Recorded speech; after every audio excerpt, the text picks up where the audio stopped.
हुसैन सैयद इस वक्त माहिर आलमी उमूर हमारे साथ मौजूद हैं। मुशाहिद हुसैन सैयद साहब, अब जिस तरह की पूरी सूरत हाल डेवलप हो रही है, सबसे पहले हमने देखा कि मुश्तरका तौर पर अमेरिका इसराइल ने ईरान पर हमले किए हैं, वाइड स्प्रेड अटैक है दीगर शहरों में किया गया। अब दूसरी जानिब से ईरान ने भी जवाबी कार्रवाई शुरू कर दी है और इस वक्त ईरानी इसराइली फ़ौज ये तस्दीक कर रहा है कि ईरान ने इसराइल पर भी मिसाइल हमले दागना शुरू कर दिए हैं। कहाँ जाती देख रहे हैं आप ये सूरत हाल?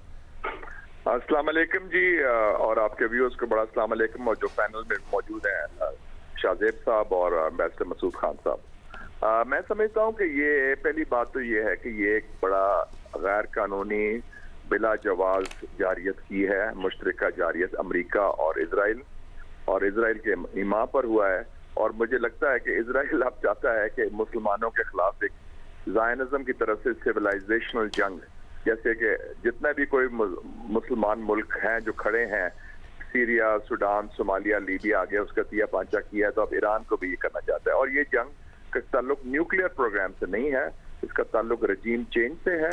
और वो चाहते हैं कि ईरान को कमज़ोर भी करें और तकसीम भी करें।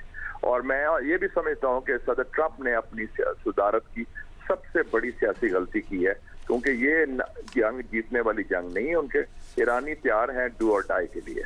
उनको पता है कि जंग का मकसद क्या है, इसका न्यूक्लियर से मुज़ाकरात से कोई ताल्लुक नहीं।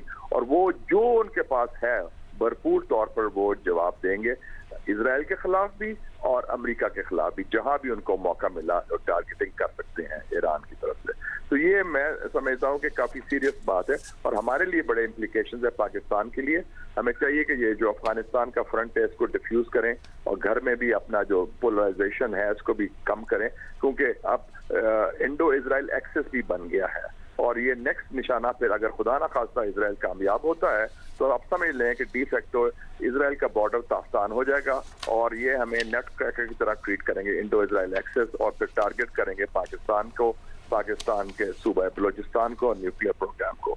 तो हम ईरान के साथ पूरी तरह खड़ा होना चाहिए जैसे माजी में खड़े रहे, और अमेरिका को भी बावर कराएं कि जनाब ये आपने हिमाकत की है, ये इससे नुकसान अमेरिका के अपने मफादात को होगा और इस खत्ते को भी होगा और सारा खिता इसको हिला हुआ है। और इसलिए जितने मुस्लिम ममालिक हैं बशमूल सऊदी अरेबिया, तुर्की, मिस्र और खलीजी ममालिक, ये सब यही कह रहे हैं कि ये जंग नहीं होनी चाहिए।